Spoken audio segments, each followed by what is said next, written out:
नमस्कार, जय हिंद, वंदे मातरम। भाइयों बहनों, स्वागत है एक बार फिर से आप सभी का Bihar today breaking news update में। बिहार की खबरों को जानते रहने के लिए सब्सक्राइब करें माई स्मार्ट बिहार के इस यूट्यूब चैनल को, जिससे कि आपको बिहार के जिलों से जुड़ी, बिहार के गाँव से जुड़ी हर एक छोटी बड़ी खबर लगातार मिलती रहे।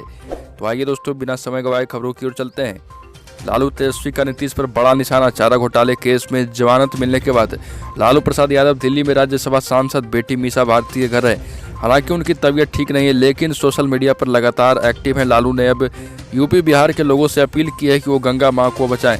ऐसा उन्होंने गंगा में लगातार मिल रही लाशों के संबंध में कहा है। लालू ने शुक्रवार को सोशल मीडिया पर कहा कि गंगा मैया की गोद में लाशों का अंबार लगाना बेहद चिंताजनक है।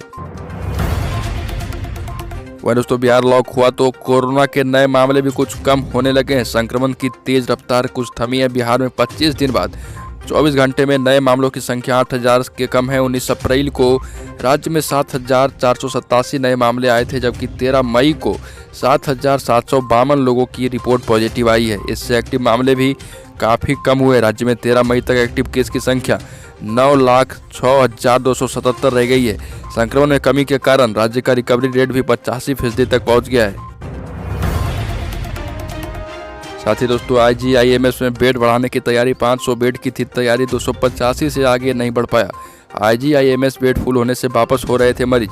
इंदिरा गांधी आयुर्विज्ञान संस्थान में कोरोना संक्रमितों की संख्या कम हुई तो अब बेड बढ़ाने की समीक्षा होने लगी। 500 बेड के कोविड हॉस्पिटल की योजना थी, लेकिन कोरोना के पीक में भी यह 285 से आगे नहीं बढ़ पाया है। अब इलाज और बेड की समीक्षा होने लगी है। जब बेड फुल थे और मरीजों को वापस किया जा रहा था, तब बेड को बढ़ाने के लिए तैयारी नहीं की गई, और जब बेड से कम मरीज हुए तो बेड बढ़ाने पर मंथन होने लगा है। हालांकि यह तैयारी भविष्य को लेकर और तीसरी लहर को लेकर हो रही है।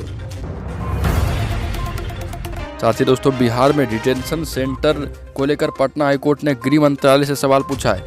26 मई तक जवाब नहीं मिला तो केंद्र सरकार पर अवमानना का केस करेगा पटना हाईकोर्ट। पटना हाईकोर्ट ने केंद्र सरकार के गृह मंत्रालय से पूछा है कि बांग्लादेशी घुसपैठियों की अवैध तरीके से घुसे अन्य विदेशी नागरिकों को उनके वापस भेजे जाने तक कहां रखा जाता है। यदि उन अवैध विदेशी घुसपैठियों को रखने के लिए डिटेंशन सेंटर है, तो आज तक बिहार में वैसे सेंटर क्यों नहीं बने। बांग्लादेशी महिला मरियम खातून की तरफ से दायर बंदी प्रत्यक्षीकरण याचिका पर सुनवाई करते हुए पटना हाईकोर्ट ने यह सवाल केंद्र सरकार से पूछा है।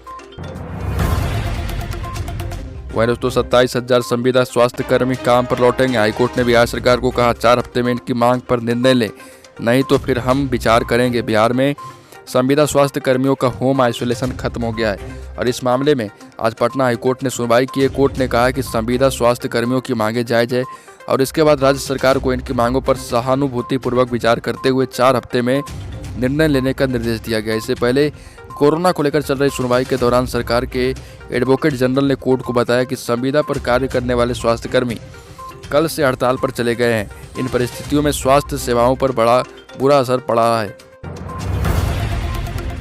दोस्तों, लखीसराय पुलिस ने पटना से अपहरण बच्चे को पीरी बाजार स्थित पटेल नगर से सकुशल बरामद कर लिया है। पुलिस ने अपहरण के आरोपी को भी दबोच लिया है। दोनों एक तबेले के बाहर खटिया पर सो रहे थे। लखीसराय पुलिस ने पटना पुलिस की सूचना पर सुबह यह कार्रवाई की है। आरोपी ने बुधवार को ही पटना के कुम्हरार स्थित नया टोला से 7 साल के कृष्णेत कुमार का अपहरण किया था।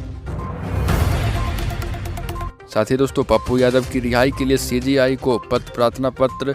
अर्थी जुलूस के बाद प्रार्थना पत्र लिखेंगे जाप कार्यकर्ता। 15 मई को भेजेंगे चिट्ठी।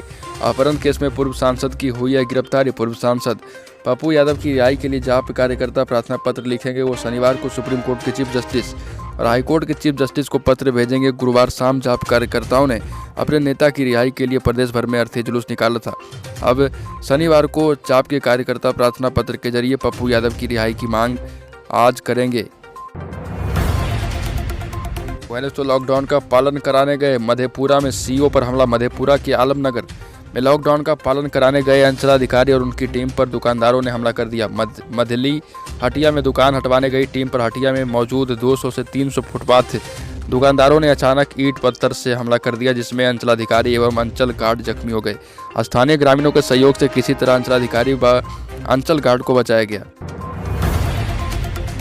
वहीं दोस्तों, कोरोना पर PM की चिंता। मोदी ने कहा हम एक अदृश्य शत्रु से युद्ध लड़ रहे। ग्रामीण इलाकों में कोरोना तेजी से फैल रहा है। प्रधानमंत्री नरेंद्र मोदी ने किसान सम्मान निधि स्कीम की 8वीं किस्त वीडियो कॉन्फ्रेंसिंग के जरिए जारी किए। इस दौरान प्रधानमंत्री के संबोधन में कोरोना को लेकर उनकी चिंता साफ नजर आई। मोदी ने कहा कि हम एक अदृश्य शत्रु का सामना कर रहे हैं और इससे युद्ध स्तर पर लड़ाई जारी है। साथ ही कहा कि ग्रामीण इलाकों में कोरोना तेजी से फैल रहा है। ग्रामीणों को मास्क पहनने समेत बचाव के दूसरे उपाय जरूर करने चाहिए। वहीं दोस्तों, कोरोना से लड़ाई के लिए बिहार को अब देश के साथ ही विदेशों से भी मदद मिलने लगी है। अमेरिका की कम्युनिटी पार्टनर्स इंटरनेशनल संस्था भारत की टाटा मेमोरियल हॉस्पिटल द्वारा स्थापित संस्था नव्या के सहयोग से 184 ऑक्सीजन कंसंट्रेटर पटना पहुंचे हैं। बिहार फाउंडेशन के माध्यम से मिले इन ऑक्सीजन कंसंट्रेटरों को स्वास्थ्य विभाग के हवाले कर दिया गया है। राज्य सरकार ने हाल ही में गजट नोटिफिकेशन किया था कि विदेशों से आने वाली राहत सामग्री के लिए बिहार फाउंडेशन नोडल संस्था स्थापित करेगी। दोस्तों, बिहार के नवादा जिले के अकबरपुर प्रखंड के माखर गांव स्थित मध्य विद्यालय के समीप आंगनबाड़ी केंद्र पर नियमित टीकाकरण सत्र स्थल पर कुछ शरारती तत्वों ने बेवजह जमकर उत्पात मचाया और नर्स के साथ अभद्र व्यवहार किया। साथ ही कुर्सी टेबल तोड़ डाले और वैक्सीनेशन टीकाकरण संबंधित अभिलेख भी फाड़ दिए। दोपहर उस समय घटी जब एनएम बिमला कुमारी माखर गांव स्थित उत्तरी कोड संख्या 54 पर नियमित टीकाकरण कार्य कर रही थी। इस बीच उनके बालों को भी खींचा गया। वहीं दोस्तों, बिहार के युवाओं को मिले बेरोजगारी भत्ता। सीएम नीतीश को जीतन राम मांझी ने दिलाई घोषणा पत्र की याद। पूर्व मुख्यमंत्री जीतन राम मांझी बेरोजगार युवक और युवतियों को हर माह 5,000 रुपये बेरोजगारी भत्ता दिए जाने की मांग की और उन्होंने मुख्यमंत्री नीतीश कुमार का ध्यान आकृष्ट करते हुए कहा कि बिहार के युवा वित्तीय संकट से जूझ रहे हैं। दोस्तों, देश भर में ईद त्योहार का जश्न मनाया जा रहा है। ईद के मौके पर राष्ट्रपति रामनाथ कोविंद और प्रधानमंत्री मोदी ने सभी देशवासियों को बधाई दी है।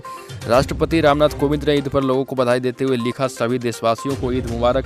और उन्होंने आगे लिखा है कि यह त्योहार आपसी भाईचारे और मेल जोल की भावना को मजबूत करने और स्वयं को मानवता की सेवा करने के लिए फिर से समर्पित करने का अवसर है। फिर से बिहार में तेल कंपनियों ने पेट्रोल डीजल के दाम में एक दिन बाद शुक्रवार को फिर बढ़ोतरी कर दी है।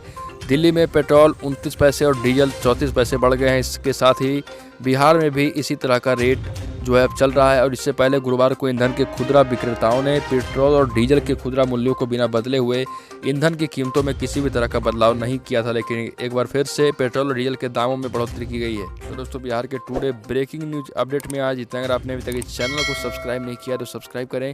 बिहार के जिलों से जुड़ी हर एक छोटी बड़ी खबरों को पाते रहने के लिए मिलते हैं दोस्तों इसी उम्मीद के साथ अपनी नेक्स्ट वाली वीडियो में। तब तक के लिए जय हिंद, जय भारत, वंदे मातरम।